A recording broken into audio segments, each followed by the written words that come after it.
কি খাও? করলা ভাজি দিয়ে ভাত খাই। এত গাইলান গাল্লাই, এত বেয়া মজা কথা কই, তুমিও যাও না কে? জামু কই? বা যেদিকে মুছে দিকে যাও। এটাই তো আমার বাড়ি, স্বামীর বাড়ি তো, নিজের বাড়ি, জামু কই? এত বেয়া মজা কথা কইলে আর থাকতে পারতা না তুমি। মেয়ে মানুষের কপাল না, বেমজা কথা শুই না, ওই শ্বশুর বাড়িতে থাকতে হয়। মিষ্টি মিষ্টি কথা কইবা, তাহলে মিষ্টি মিষ্টি রসগোল্লা খাওয়ামো। করলা দিয়ে ভাত খাই, রসগোল্লা পামু কই? ভাতের মার দিয়ে খাওয়া উচিত তোমারে। ভাতের মার গাইলে দিমু, ভাতের মারে অনেক ভিটামিন আছে জানো। ভাতের মারে যে অনেক ভিটামিন শক্তি।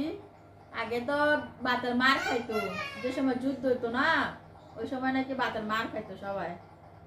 যুদ্ধের পরে কফাত আছিল, কফাত। ভাতের মার খাইছে, আলু খাইছে, না খাইয়া থাকছে। ওই সময় দিনগুলা কত কঠিন ছিল না।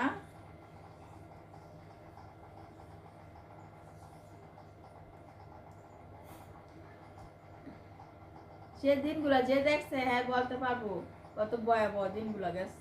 আমরা তো ভালোই আছি আল্লাহর রহমতে। দাদিরা দাদারা নানিরা দেখছে, আগের মানুষ দেখছে।